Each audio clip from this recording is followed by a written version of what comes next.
بسم الله والصلاة والسلام على رسول الله. السلام عليكم البنات، ان شاء الله تكونوا بخير وفي صحة جيدة.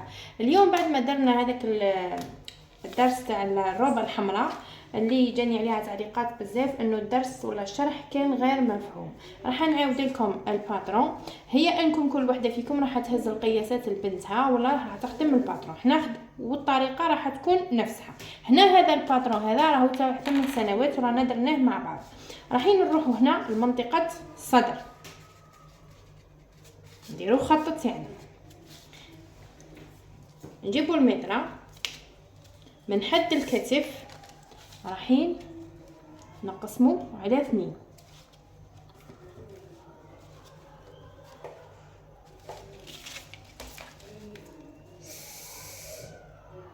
هنايا الرقبه هذه ديجا كنت خدمت بها، راهي حاقه هنا شوي بزاف. هنا نقسموه على 2 هكذا. فكرتي في رايحين نروحوا للرقبه تاعنا. هنا هذه الرقبه راهي مفتوحه، نتوما رايحين تخدموا الرقبه تاعكم على اساس مثلا 8 سنتيم. انا هنا كانت ديجا كنت خادمه بها. رايحين نقسموا الرقبه تاعنا على 3 اجزاء.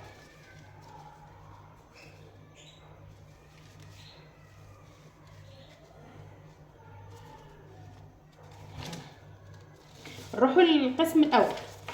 القسم الاول رايحين نديروا عليه خط هكذا، نفس الشيء بالنسبه للخلف. الخلف رايحين نقسموهاش على 3 اجزاء، رايحين نقسموها على جزئين فقط. نروحوا نفس الشيء للخلف كما راكم تشوفوا. هذا الخلف تاعنا، نروحوا لخط الصدر نديروا خط، رايحين نقسموا هذا هنا نقسموه على 2.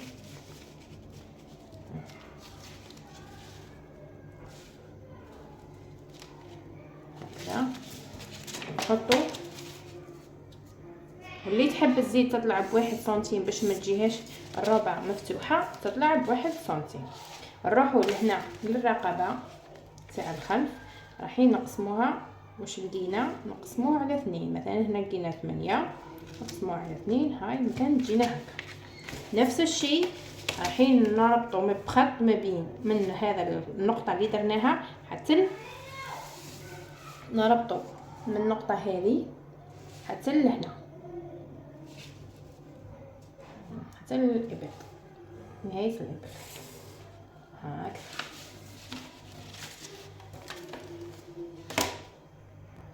هذا الأمام تاعنا. هنا جانا خط التقاطع هذا، رايحين نطلعوه هنا.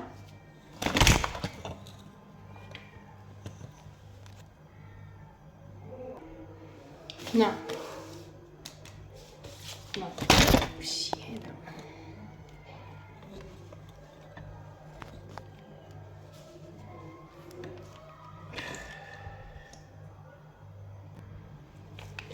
هنا في النقطة هذه رايحين نطلعوه بخط مستقيم بهذه الطريقة.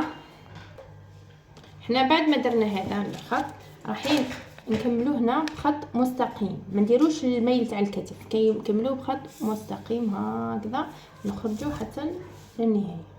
انا هنا كون عندي ورق يكون لاصق احسن، هنا نزلت ورقة فقط باش نفهمكم هكذا كما راكم تشوفوا. هذا الخط رايحين منا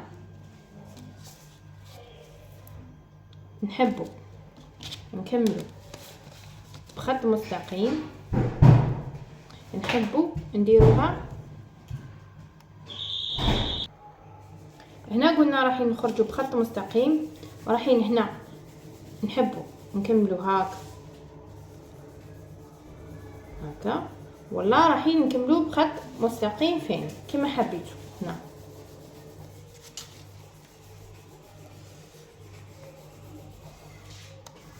يسمى هاو المونش تاعنا. المونش تاعنا هاهو منين يبدأنا من هذا الخط هكذا وكمل، وهذا هكذا. فهمتوني ما فهمتونيش؟ ها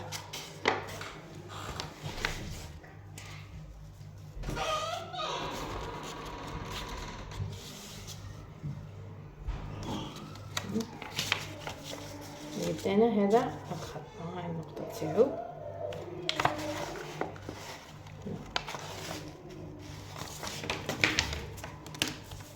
هذا المونش تاع الامام. قلنا نحبو هنا نخرجوا به هذا المقوس، نحبو نخليوه كيما راه.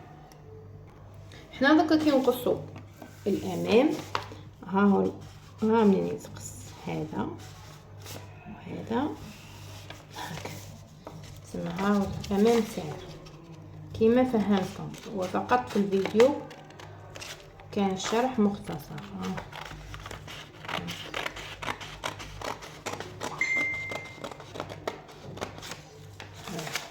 هذا بالنسبة أمام، هذا الأمام، وهذا هكذا.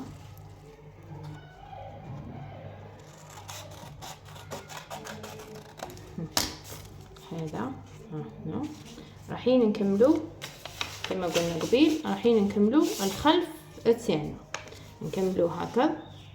هنا نفس القياس هذا اللي راح يكون هنا راح يكون في الخلف. قلنا هذا هو المونش تاعنا.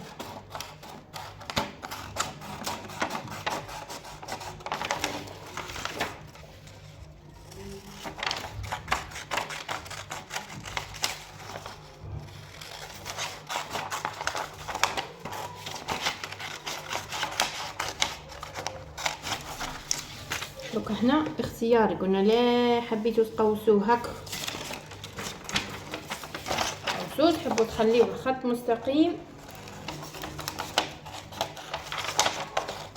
كما هنا السيفور راهم شيطني يعني التصوير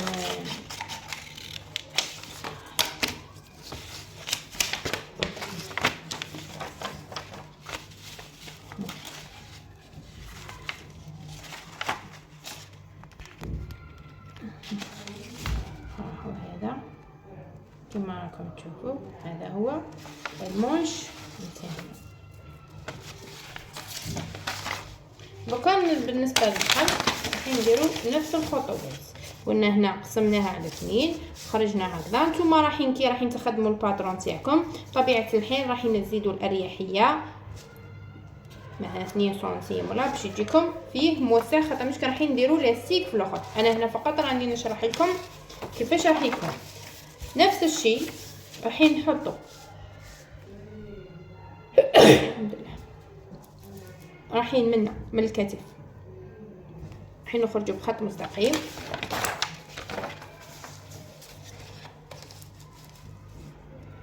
كملوا الخط تاعنا ما تخليوهش مايل كيما قبيله.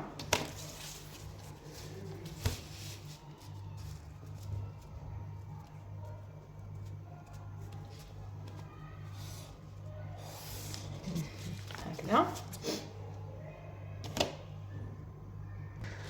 رايحين نروحوا لهذه النقطه تاع التقاطع اللي لقيناها هنا، رايحين نخرجوا منها بخط مستقيم كيما ثاني نفس الشيء نفس الطريقه اللي درناها في الامام. يسمحنا الباترون تاعنا نتاع الخلف هاي تاع الخلف ها هو اللي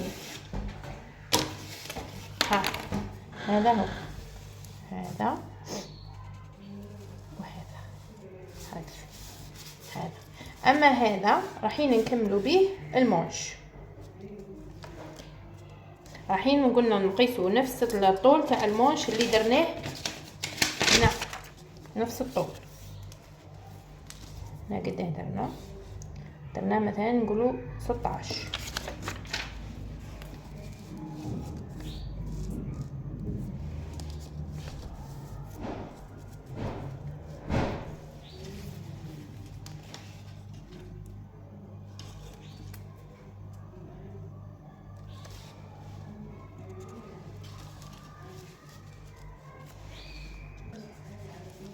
هنا كنا نحبوا نديروه مقوس، نحبوا نديروه خط مائل.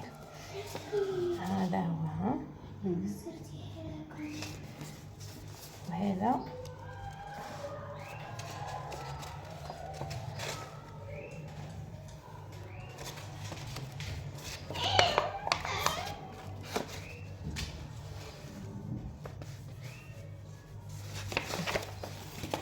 هذا خلف.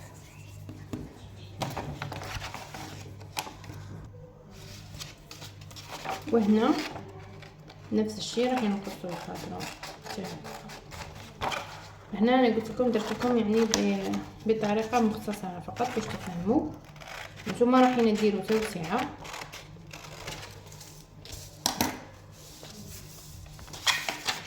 هذا الخلف وكتبوا فيهم باش ما يتخلطوش. هذا الخلف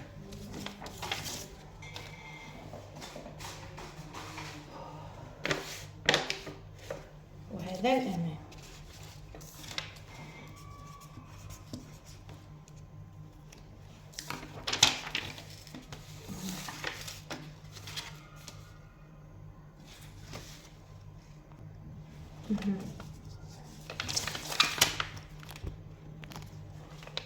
هكذا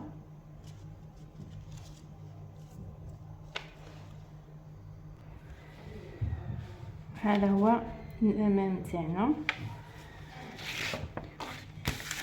نفس الشيء بالنسبه للخلف.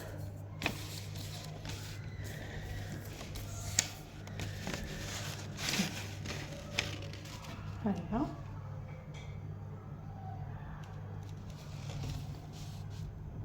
اما باقي الخطوات رانا درناهم في الدرس في الفيديو يعني السابق. ان شاء الله تكونوا فهمتوا ولو القليل. وهذه نفس الطريقه راح تخدموا بها يعني هذاك. انا هنا فقط كي قلت لكم كي خدمت لكم الباترون هنا حبيت نشرح لكم. هنا ما درتش توسعه راح تخرجوا منها ب2 سنتيم تهبطوا ب2 سنتيم وتعاودوا تقويره الابط تاعكم.